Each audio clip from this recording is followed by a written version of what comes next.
Assalamu alaikum wa rahmatullahi wa barakatuh. How will we be measured in front of Allah, the creator of man and woman? We also have a unit of measure. And the Quran speaks about that unit of measure. How will my worth, your worth, be assessed before Allah Jalla Jalaluh? Here is an indicator taken from the Quran. Allah says, إِنَّا نَحْنُ نُحْيِي الْمَوْتَى وَنَكْتُبُ مَا قَدَّمُوا وَآثَارَهُمْ. We are the ones who resurrect the dead after they have died and give them life.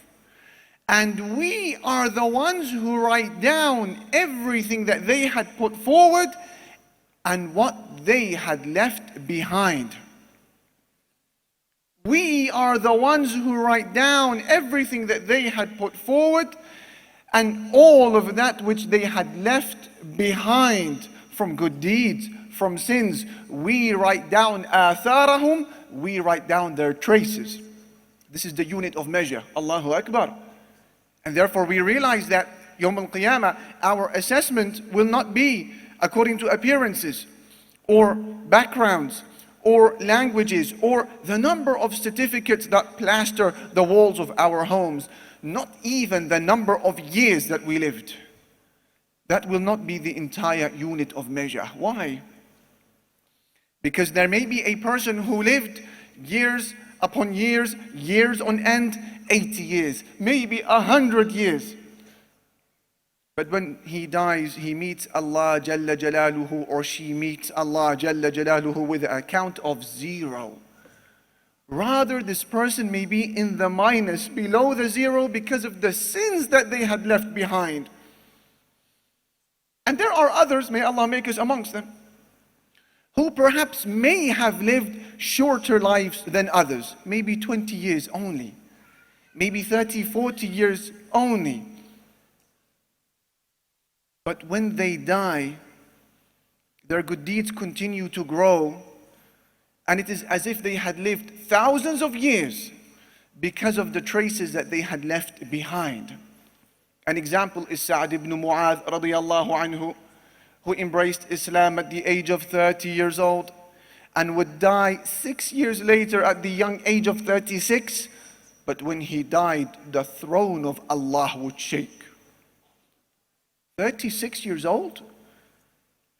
Therefore, brothers and sisters, it is essential for one of us today to think about what it is that he or she is going to leave behind. What is that source of income that's going to give us a continual stream of good deeds when we are wedged in that hole called the grave, 6 feet under? Some people, they die and that is the end of their remembrance. And some people, their die and their death means nothing to their negative because we continually remember them till this very day of ours. Which person will be you, dear brothers and sisters in Islam?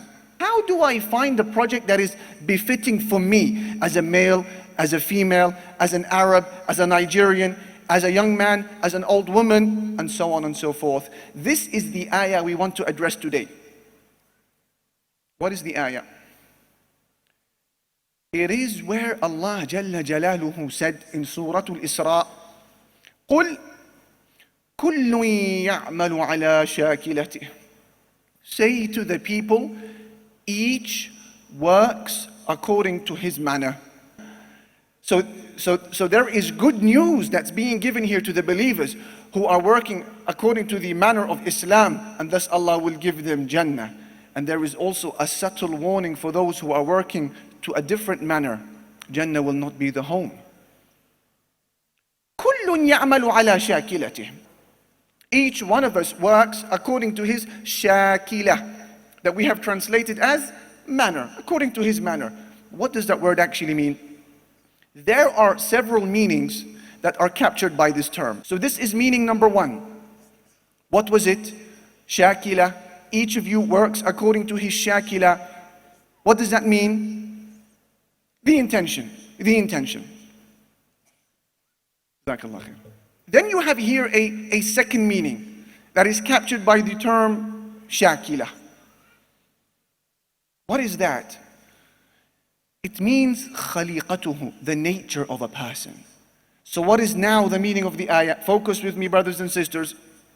Each of you works according to his nature. Each of you works according to his disposition. Each of us works according to what they are naturally inclined to do and used to doing. That is another meaning given by Shakila, as was mentioned by Muqatil and others. The importance of nurturing Islam and making it part of our essence. I am not talking about the one-off lecture. I'm not even talking about the one-off conference, even if it is as great as this one. I am not talking about the reading of books from time to time or the listening to YouTube lectures. Tarbiyah is more than that.